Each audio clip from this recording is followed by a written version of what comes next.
Welcome to the Thrive podcast with the Shiloh Missionary Baptist Church. How does your faith kind of play into it, or does it play into it? What can be done about it? When I say the church, I'm talking about evangelical white Christians and the black folk who attend their churches.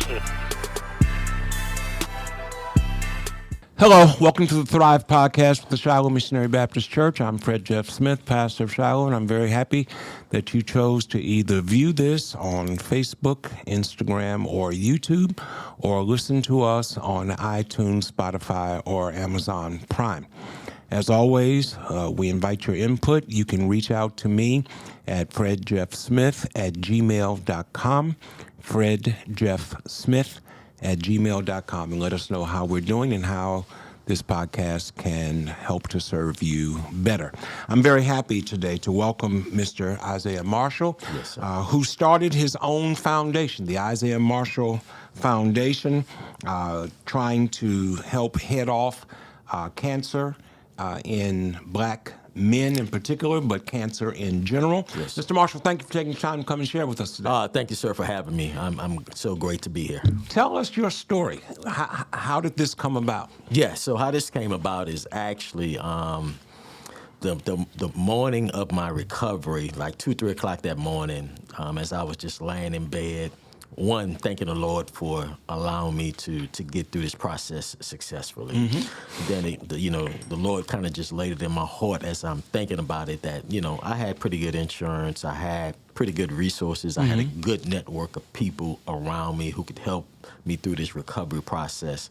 But then it started to dawn on me, how many men may not have these resources or insurance and things of that nature, and who are struggling with being able to walk through this process. So it laid it in my heart to start the foundation. The other side of that was I was guilty about it. Just as a man, for whatever reason, we don't like going to the doctor. Mm-hmm. We just push everything else in front. I was the same way. Community was more important. Family was more important. My service to the Lord was more important. But I put me to the side. Mm-hmm. And it was something that happened 2 years prior. I ended up in the emergency room, sugar 200 plus, A1C 10.5. So that pushed me to start going to the doctor quarterly. Mm-hmm. As I'm going through those quarterly things, and it's probably 2 years out from that first incident, my PSA numbers were a little off. Mm-hmm. We didn't know if it was high or low, because at this point, 51 and never had a baseline for my PSA. Okay. So when I had to go to the urologist, we don't know what that's about. Mm-hmm. And so that's what kind of got me on this journey to start the foundation. So share with us some of the basic statistics. We think we know. We don't necessarily know. I'm sure you have a better idea than I do. Yeah. I'm told that if you're going to have cancer, prostate cancer is the best one to have because it grows more slowly and is more easily treatable if it's caught in time. Is that correct? That is correct. It's 98% curable when caught early. But on the flip side of that, prostate cancer is the number 2 cancer killer, only behind lung cancer. Really? Yeah, the number 2 cancer killer among American men, and a higher percentage among African American men. Mm-hmm. So that's the number that stuck out to me. It's 98% survival rate if you catch it, but it's still the number 2 killer among American men, which means we're not catching it early because we're not going to the doctor. And the other side of it is we're not talking about it amongst our family because 2 years prior to me, I walked through the process with my dad. He had prostate cancer, and he was in his 70s. It wasn't until I was found out to be diagnosed with prostate cancer that I realized that my grandfather, his father, died from prostate cancer. The other side of it, as much as I'm in the community talking about this, I have far too many conversations with individuals who've lost family members to prostate cancer. It's just last week, I talked to a young man. We were at the Bayou Classic vending there. Guy was 37. You were at the Bayou Classic? Yes, sir. Where Southern beat Grambling? Yes, sir. Yes, sir. Yes, sir. We got to Is that highlight where you that. were? Let's pause there. Let's pause there. Where Southern beat Grambling. Grambling. Yeah. That's just for Brother Turner. Yeah, right yeah. there. I think it was a comeback or something like that. Something like that. Something like that. Yeah. Yeah. Please go ahead. Continue. And so, young man was 37 years old, and his dad died from prostate cancer when he was 36. And he said, man, I get chills just thinking about this conversation. He said it wasn't nothing but the Lord that made him come back and have the conversation with me. And I was talking to him about it. And he said, man, I'm going to make sure I go get checked out. Because my dad died a year younger than I am right now, and I hadn't been checked. My family been on me about going get it checked, and I'd just been fearful to go get that done. And so, yeah, it's just too many conversations about this when you see what the numbers are. Do you have siblings or male siblings? Yes. Have they been checked? Are they okay? So I'm having the conversations with them. So this goes to some of my mental health stuff that I like to talk about as well. I have a younger brother who actually died, OD'd, substance abuse, opioids. So that's why it's big for me too, as I talk about that mental health, staying away from substance abuse. I have a younger brother, and I'm on him. I got an uncle, my dad's brother, on him as well about being able to go get checked. I have two sons. So I'm on them. They're a little younger, but I'm saying, hey, you need to be on a little early with this. So everybody I can have this conversation with, especially close to me, I'm having that conversation. I even did earlier this year. We'll be doing again probably March. We do a men's and family community health care fair. We get free PSA and all those testings and things of that nature. Just trying to scream from the rooftop. So you mentioned your blood sugar was elevated a couple of years ago, and your A1C was elevated. Yes, sir. Do those things contribute to prostate cancer, or are they separate entities? They're separate entities. They're Okay. separate entities. But one of the things that my surgeon did tell me, just give a shout out to Dr. Jason Bridges, because that was my urologist. Who took care of me. I know Dr. Bridges. Yeah. Charlie Bridges. Bridges. So yes. I started with the uncle. Okay. And then because he don't do the surgeries anymore, Right. he referred me to his nephew. So Gotcha. great family. Yes. And so when we was going through the process afterwards, he said, your surgery was all shots out to the Lord. He says, your surgery was a textbook surgery. He said, I wish I'd have filmed it because I could teach based on how your procedure went. But as we've been talking over the years, over this year, he said one of the things that helped you was that your diet and your physical fitness, you were in good shape, and because you were in good shape, then when he was cutting, because you got to cut along and you close to the nerves, and he said it almost like it just fell to the side. He didn't have to damage in my nerves, so I don't have a lot of the side effects sometimes, because I had my prostate removed. When you have your prostate removed, there's just some things that happen as a man when you have that you have that procedure. Yes. But he says you didn't have much damage, so I've been able to bounce back. And so I was saying that to say diet and exercise is important, and the Lord knows some things that we just don't know.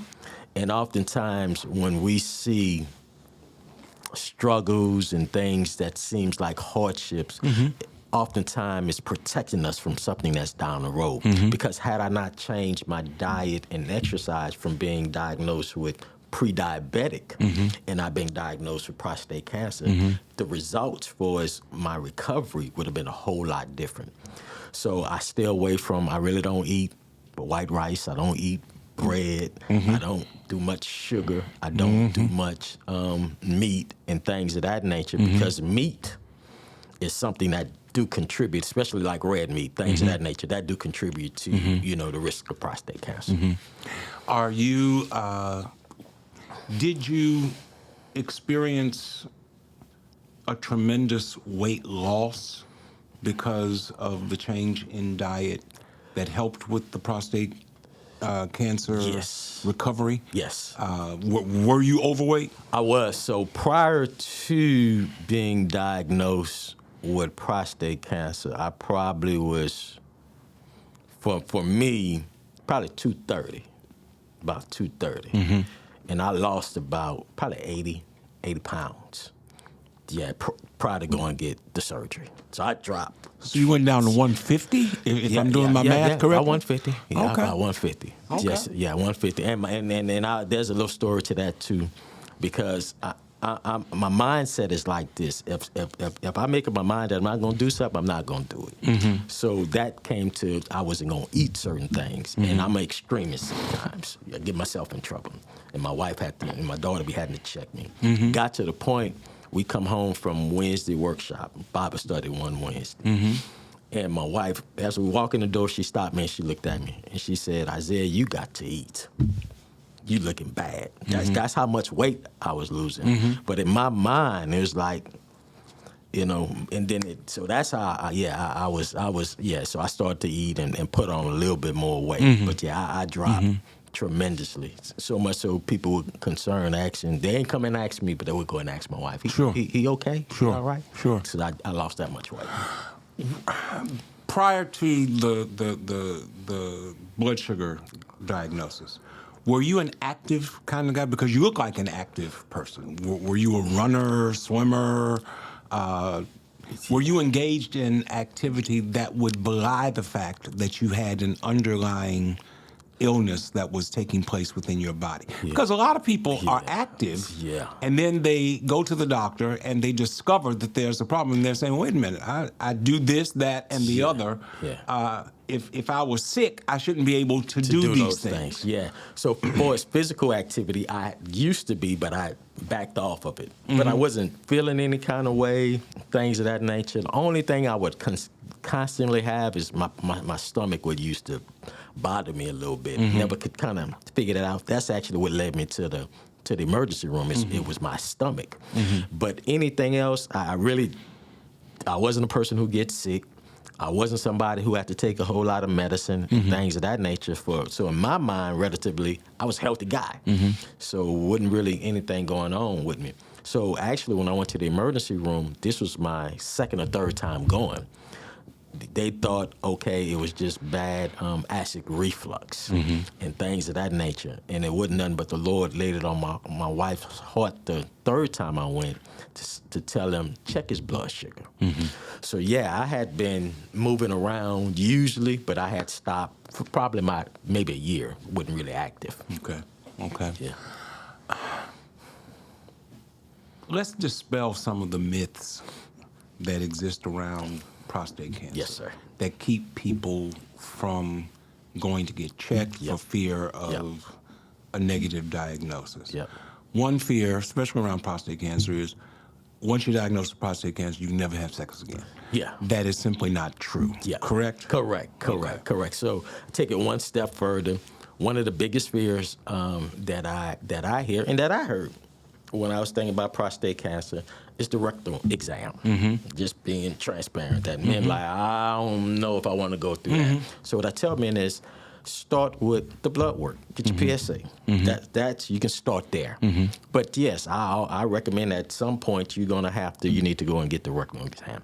And then after, let's say you're diagnosed with prostate cancer, and then you have to go through the procedure. I had all of those things going through my mind. You know, I battled with if I wanted to get my prostate removed, if I wanted to go through chemo, if I wanted to try to find some natural way. I'm Sure. I was all over the place because my biggest concern was, man, if I get this prostate removed, I'm going to have to deal with not being able to have sex. Right. And just bottom line. But then started having some conversations to, do those Kegels. They miracles. It is a miracle worker. And and so early on, you're gonna have some issues and being able to. It's like a muscle. Your body gotta be able to recover. Right. But I'm a year. November 18th, 2025 made a year of being cancer free, and hey, I'm good to go. That's good. Yeah. That's good. Because I know a lot of people who refuse to even be checked for fear that means that their sexual lives will be forever changed. And that seems to be a greater concern of theirs than the prospect of actually dying. It's amazing. It's amazing. Yeah. And I've had those conversations, and that's the biggest one. Is that, and I asked him, I said, so you would rather risk dying and not have sex? And some people be like, yeah. Absolutely. Absolutely. And so my thing is that then I tell them, I say, think about somebody who loves you, and what would their life look like without you in it? So it's selfish on our part to think about, I'd rather be removed from whoever's loving me or whoever I'm having an impact life for me to be able to have that. I said, so think about that a little bit. Think about you being removed out of that situation. How would they feel about that? So remove yourself out that situation. And sometimes I see the light bulb go on, because the reason most men, a man's man, you get up and you go and conquer for your family. The sacrifices you make is for your family. The reason you worry sometimes, it's for your family. I say, now consider this. All that you're doing, you'll be removed out of the equation. The strong man is being removed out of this, and now you leaving your family to fend for themselves, because you won't go get checked out. And I see the wheels go to turn a little bit on that. The other thing that I've learned talking to people who have gone through this illness is you have to leave alcohol alone. Alcohol feeds into this cancer. And for some people, that's a major issue as well. Yeah, it is. It is. I tell people alcohol, I tell people smoking, any of those type of vices. What cancer does, it finds something that it wants to feed on. So you have to starve it out. So it don't have anything to feed on. And it goes, Pastor, you understand, it's a spiritual battle for a lot of individuals. They don't understand that if you open the door, the enemy will use anything to take you out. And so that's, I like to talk to people, sometimes you're struggling with something, a spiritual battle. It ain't just physical, it ain't just mental, it's a spiritual fight that you have going on.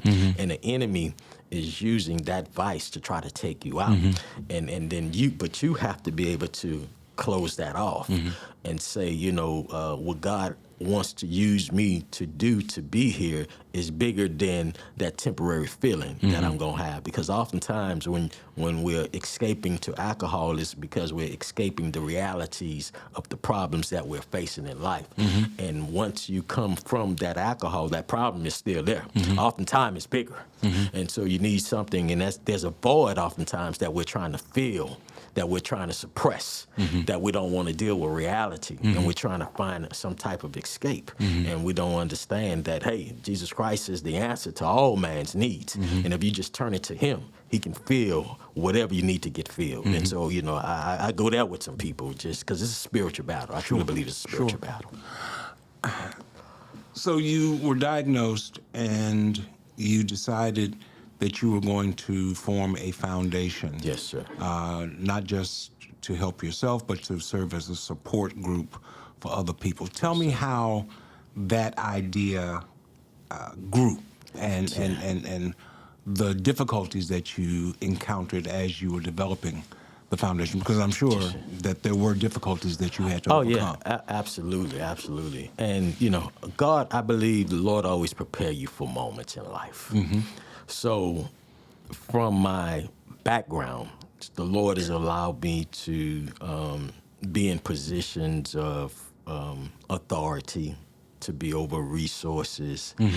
Always gave me a heart to be able to serve the community and serve others. I've been an entrepreneur since I was 19. I've owned some type of business since I was 19. I had a lot of ups, a lot of downs, been through a lot of trials and errors.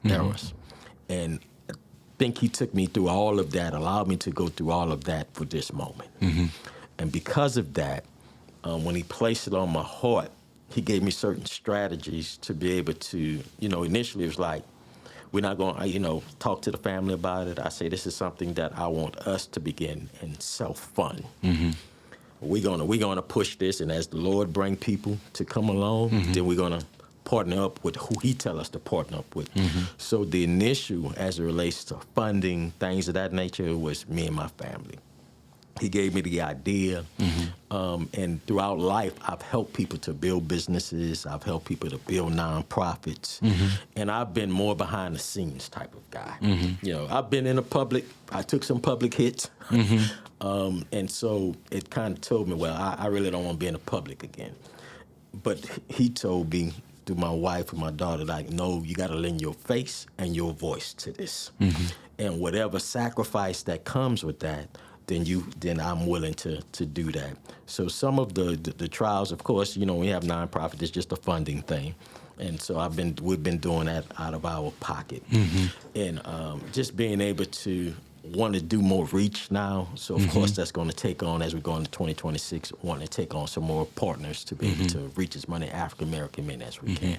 Do you have a board of directors? I mean, beyond your family, or is it? So yeah, does your family comprise your board of directors? Yeah, my family provides my board of directors, but what we're going to move into in 2026, we're going to have an advisory board that will be of different individuals outside the family to be able to, who are important, who are interested in this effort, and to be able to make sure we can get some outside support and guidance as well. And do you see this as primarily therapeutic or informational?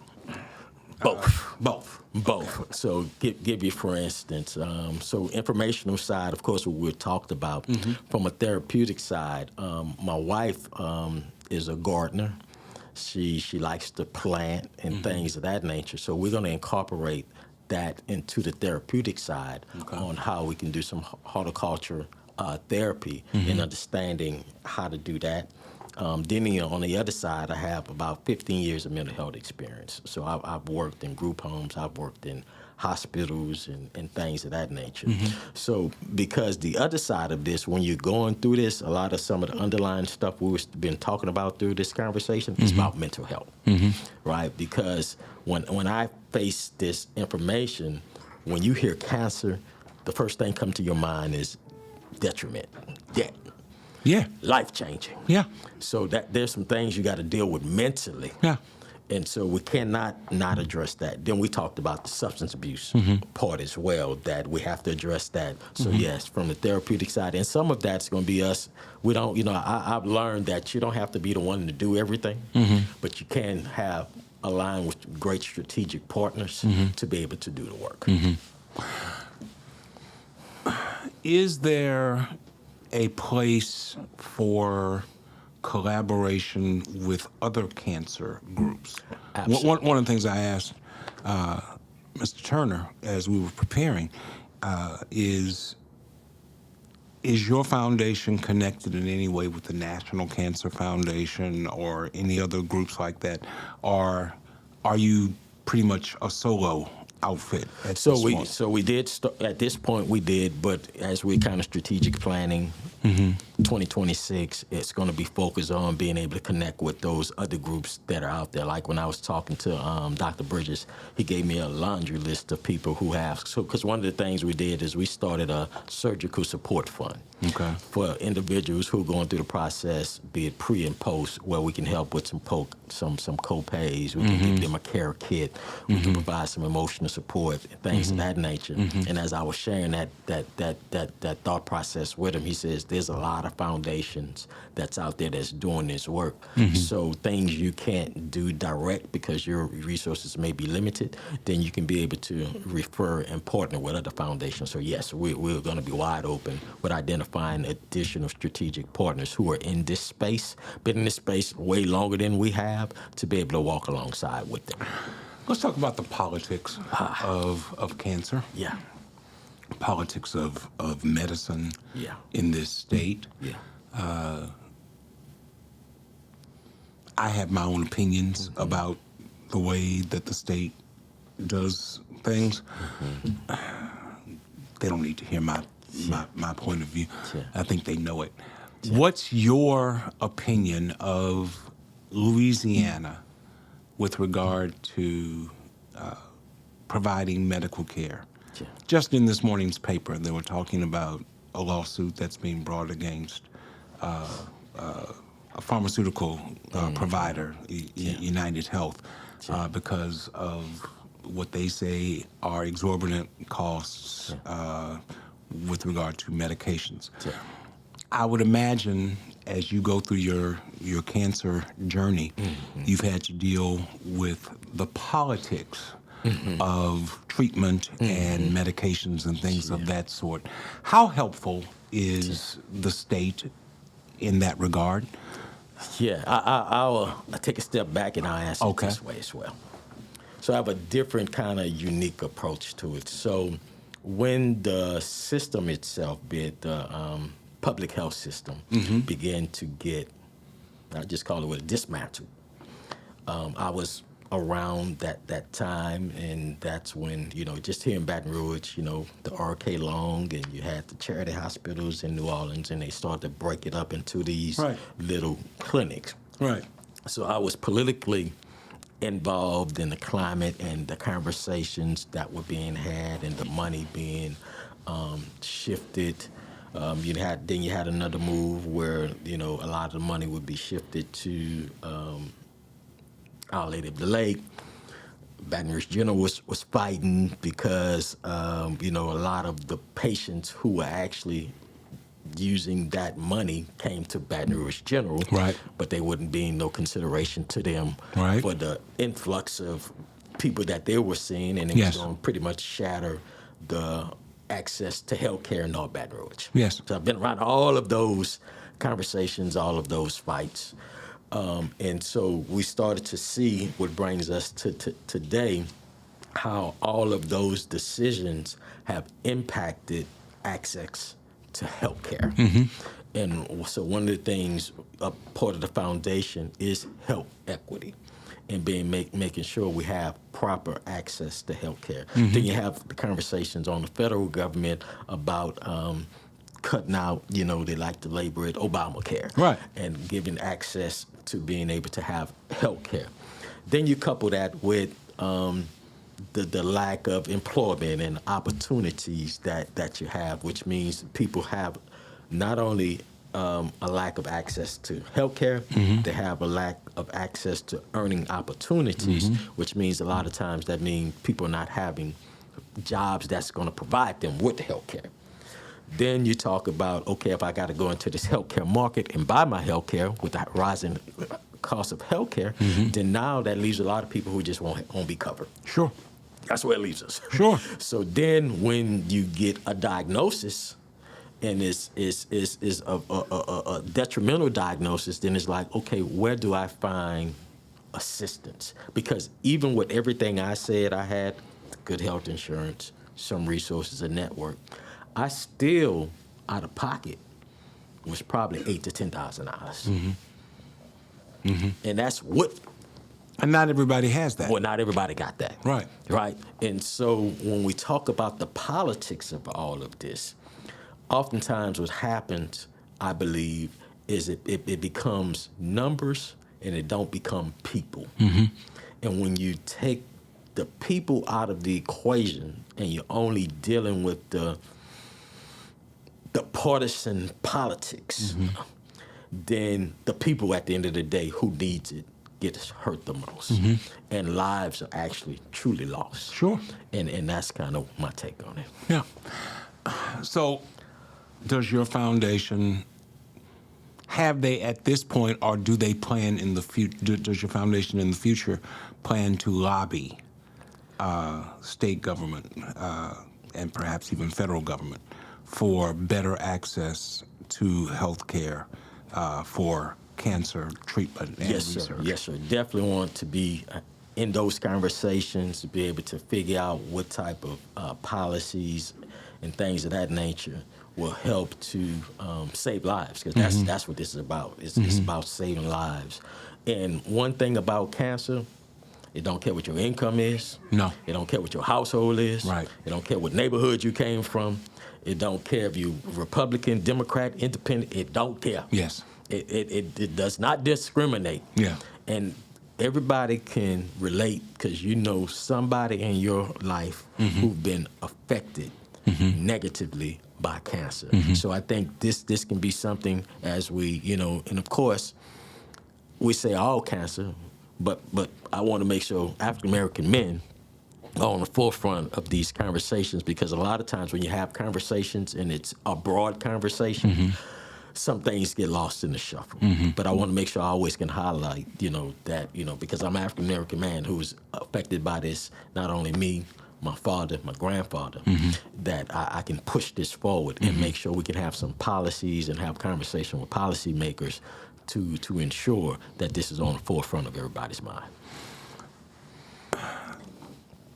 There's been a shift in the Surgeon General for the state. The former Surgeon General, Mr. Abraham, took a job in the federal government, and they have tapped Ms. Griffin, I believe is her name, to be the new Attorney General. Does the Attorney General's office, is it beneficial or detrimental to the things that you're trying to accomplish? I hadn't really looked much into that, honestly, so I'm not sure. But I believe that all government entities, anything that from a law side, policy side, can have an impact on the work that we're doing, because there are resources that they have that can either help or hurt the process. But at this point, I hadn't really looked into that office specifically to see how it can help, if it's helping or hurting this effort. So you mentioned a couple of times mental health.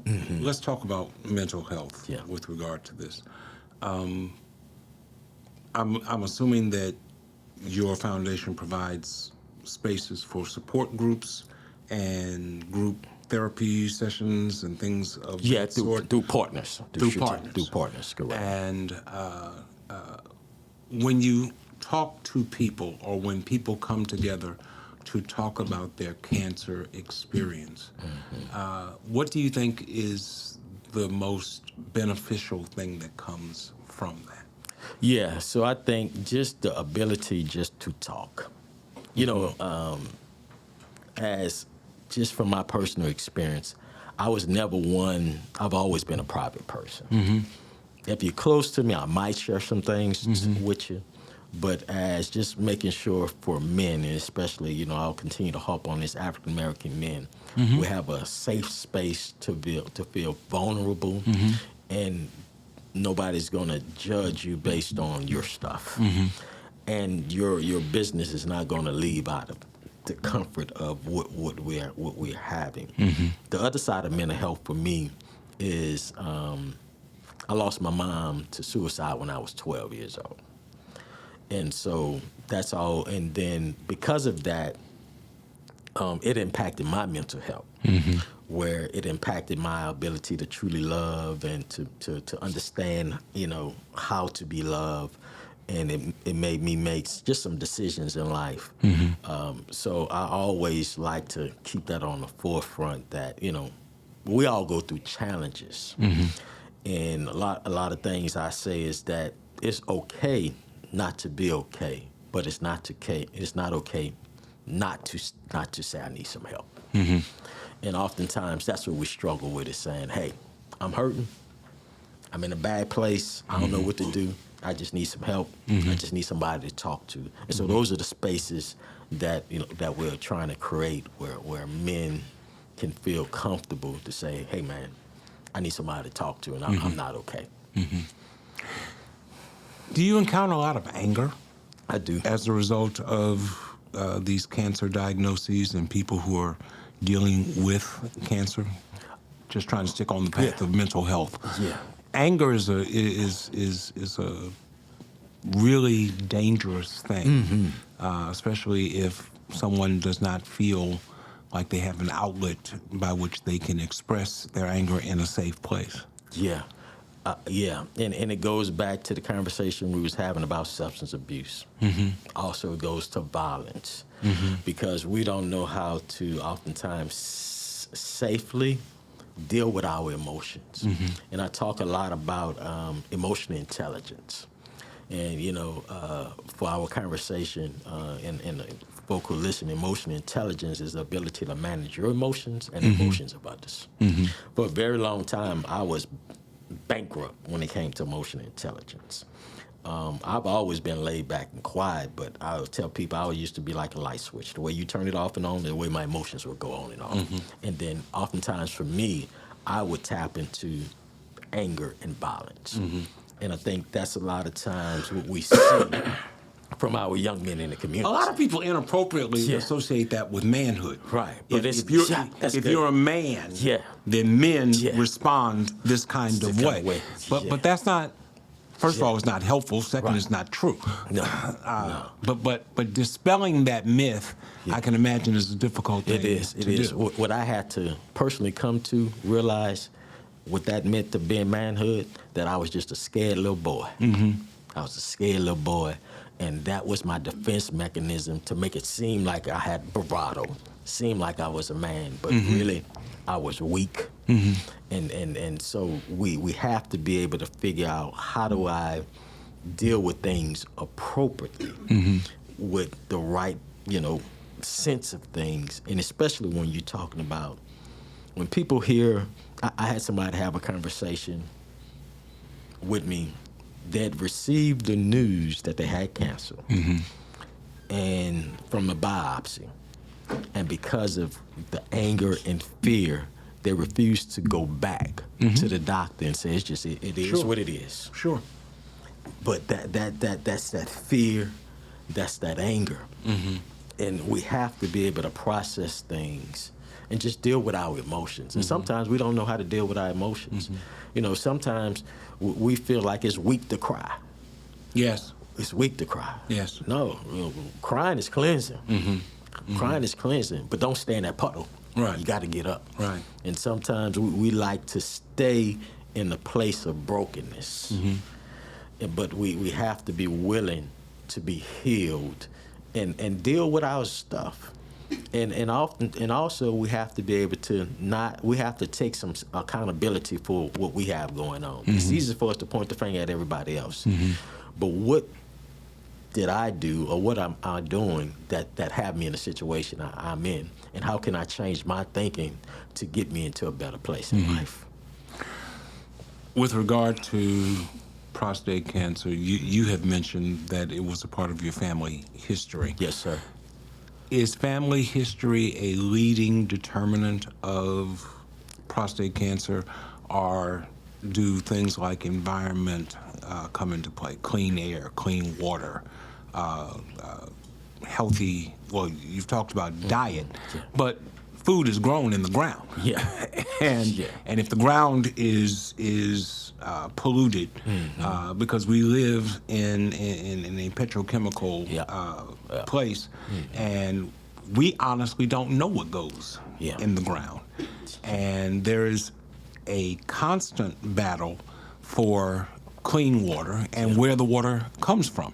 If you're here in Baton Rouge, water comes from aquifers, underground aquifers. If you're in New Orleans, water comes from the river. And the Mississippi River. And those are two entirely different waters. Does environment have a role to play in cancer development or cancer growth? I definitely believe so, and that's why we have an initiative that my wife leads. It's called Farm to Table, being able to teach people how to grow themselves and be able to prepare your meals yourself and things of that nature, because everything is commercialized, and when you get into things being commercialized, what that means is people are going to try to figure out is, how do I improve my profit margin? How do I produce products quickly, fast, and inexpensive to get it to market as quickly as possible. And when those things are being done, they're not oftentimes considering what's going to be impact of the people who are going to be consuming these products. And so you have to take that into account. I'm an avid label reader.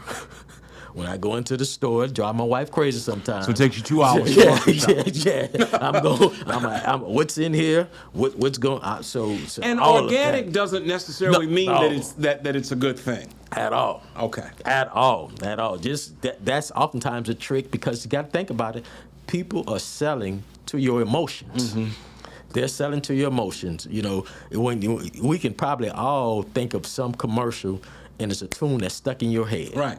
About that commercial, because that's an emotion. Right. Think about Christmas. They don't even, it's so commercialized right now, Thanksgiving don't even get a chance. No. As soon as you get in Thanksgiving season, it drives me crazy. You start seeing these Christmas commercials because they're playing to your emotions. Same thing goes with food consumption and how things are produced and how things are made.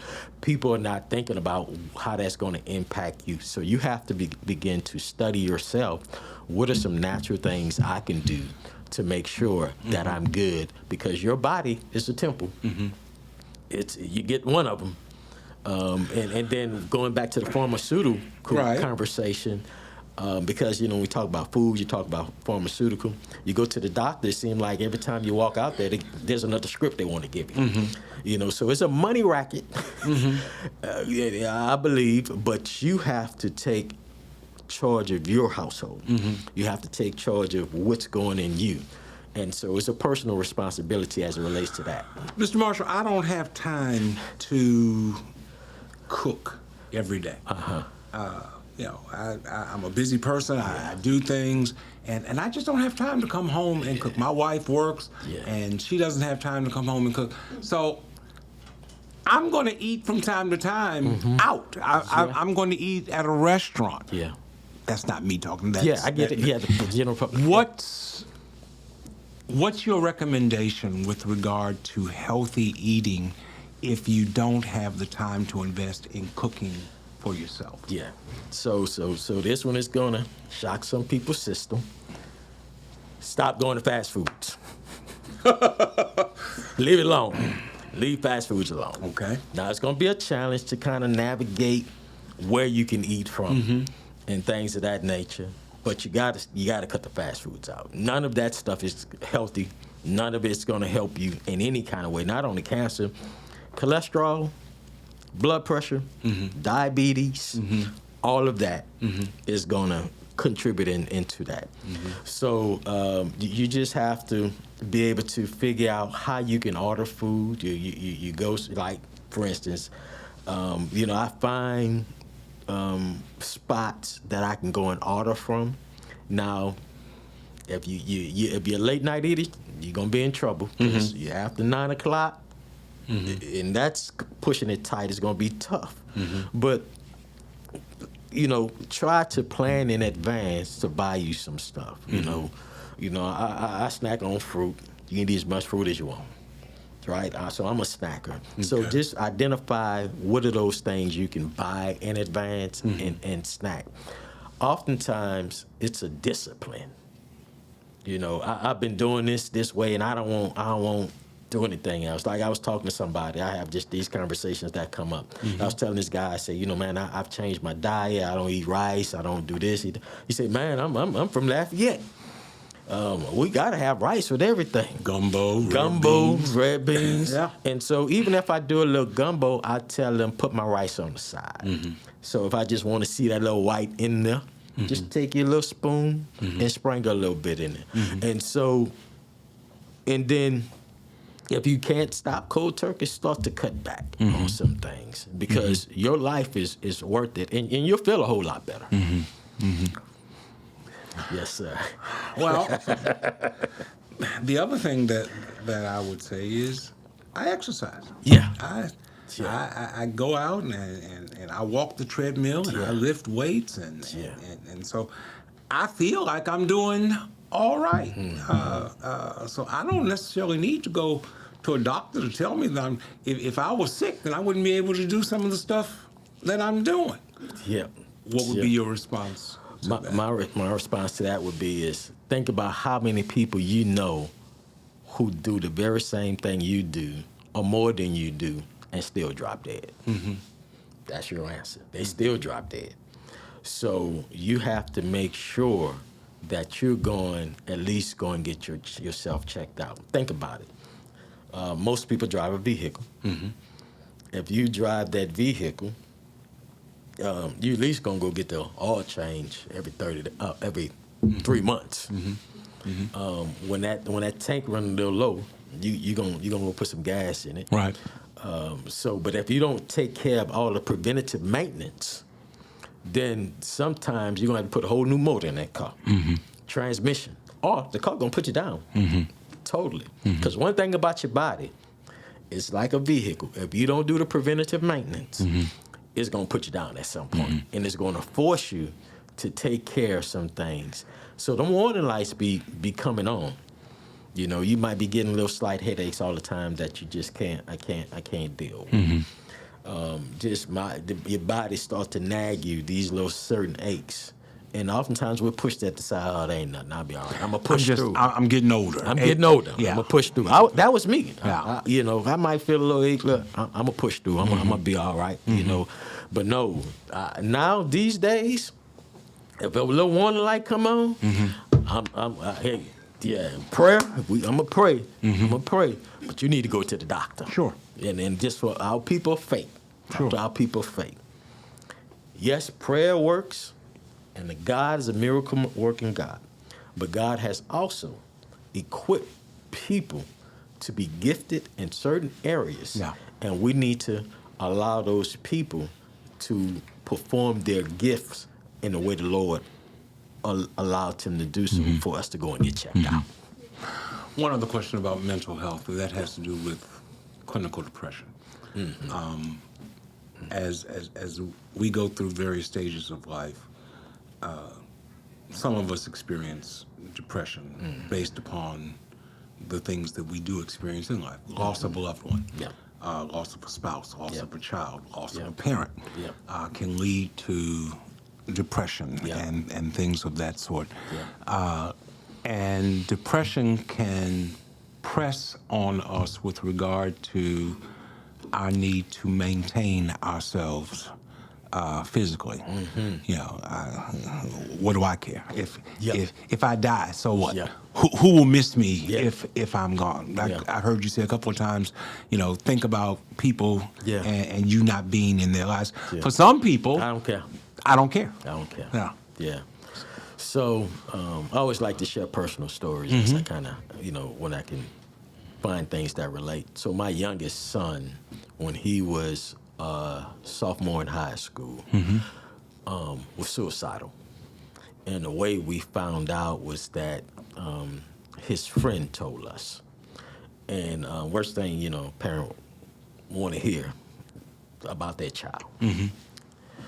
And we had to end up getting him checked in to a hospital to be able to get therapy and things of that nature.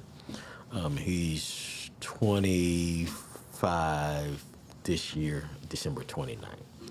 And there were just some struggles and things of that nature, some things he still deal with depression and anxiety. So we've walked through that personally.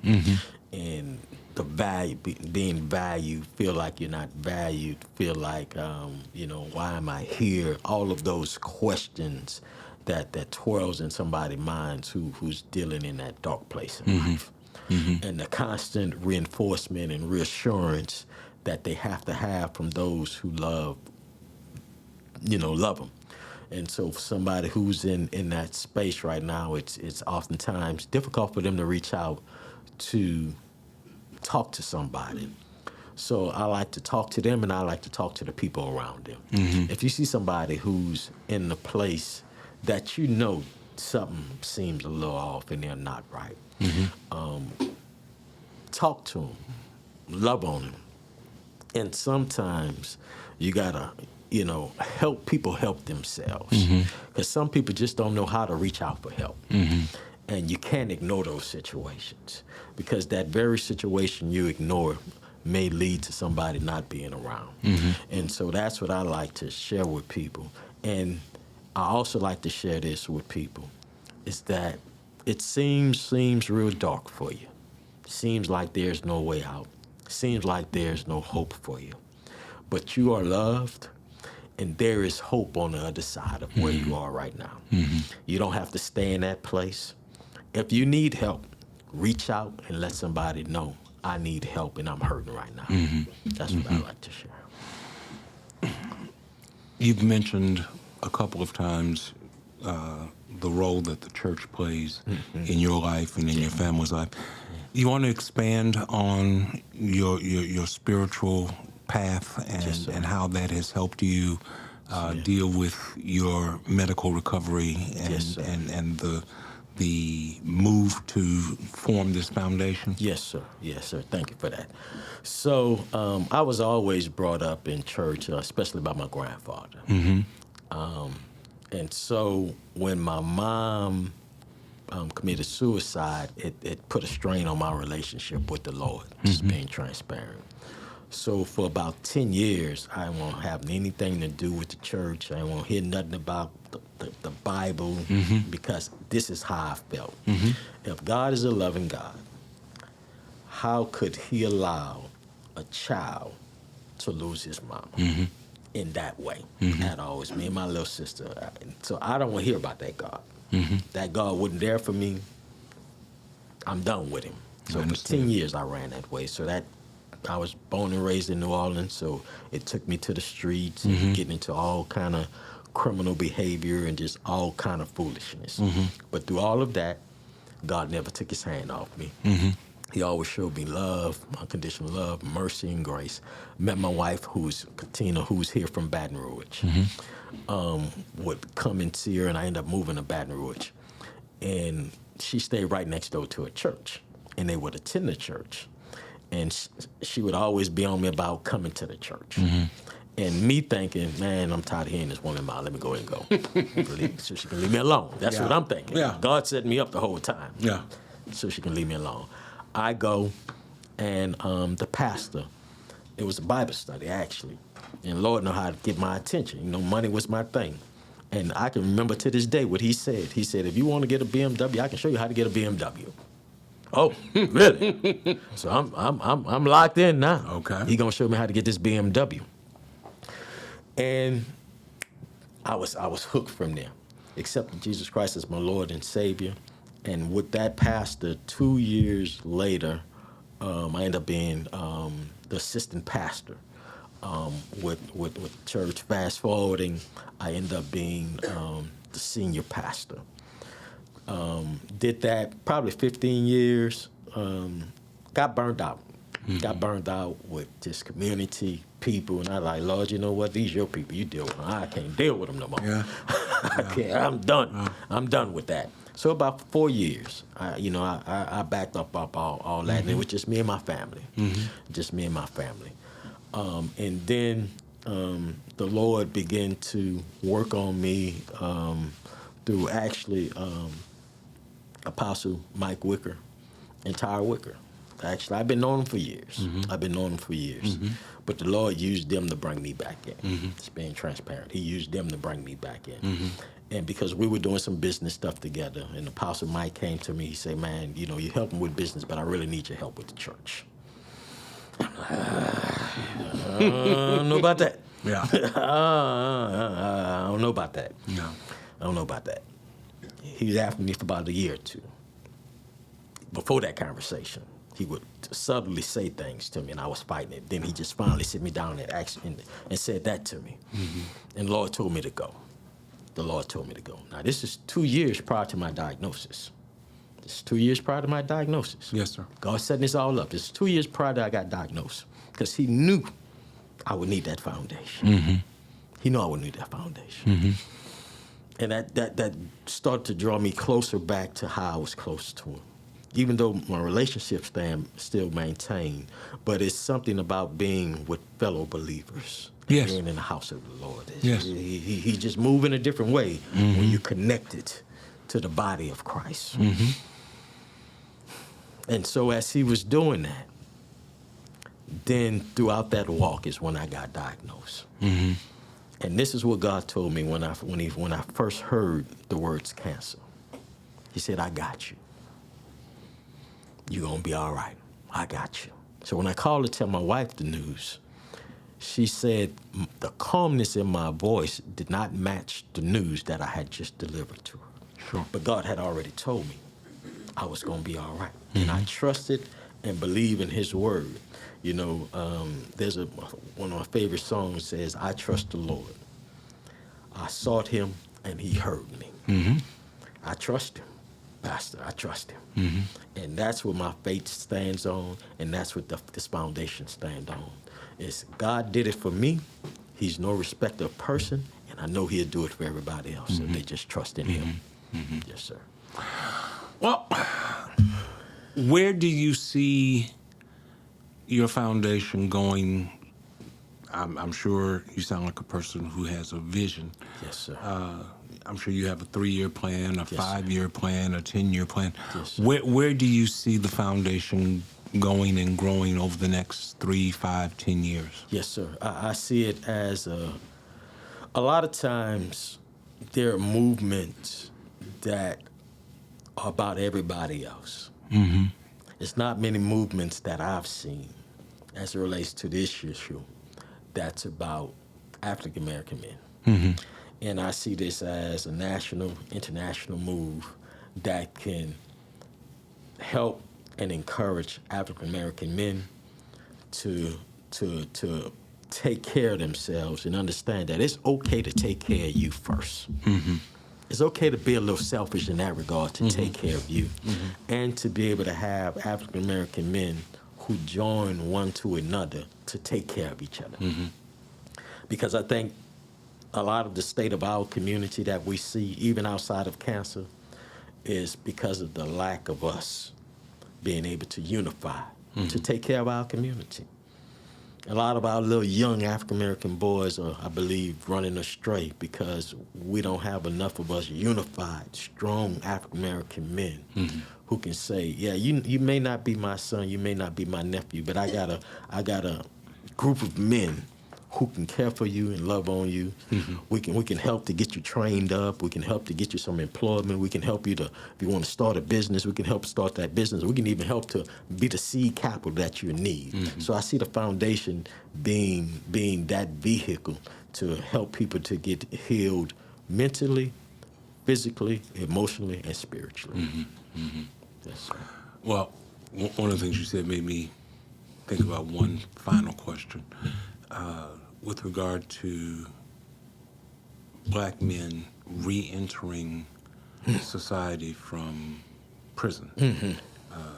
Shiloh has a pretty strong, long-standing prison ministry. Okay. And we have been partnering with other community groups. Father on a Mission is one of the notable ones that we have partnered with. I would imagine that there is a health disparity that exists for men coming out of prison situations. Do you foresee a way that you all can help bridge that gap? Absolutely, absolutely. Because this is for all African American men, and especially those who are in a disadvantaged situation, because we already have enough odds against us. So especially if you coming back in a society, oftentimes recidivism is what it is because people see no other way. Especially if you got a felony on your record, it's hard to find employment. It's hard to find housing. So from a health standpoint, we want to make sure we're in a fight to help individuals who are returning home and trying to, get a second chance and third chance or fourth chance in life. Because oftentimes it's not just a second chance. Right. People are trying to get multiple opportunities at this. And, people want to get it right. They want to get it right. I truly believe that in my heart. Yeah. They just need the support to be able to get it right. If there were individuals who are viewing this, listening to this, or groups that wanted to partner with you, wanted to learn more about your foundation, how could they do that? Yeah, so 2 ways. So I truly believe in this. I'm going to give you my cell phone number, 225-603-5968. And my email is... Say that one more time. 225-603-5968. Okay. And my email is Isaiah, ISAIAH. Again, that's ISAIAH at Isaiah Marshall Foundation. And that's spelled ISAIAH MARSHALLFOUNDATION.org. Isaiah at IsaiahMarshallFoundation.org.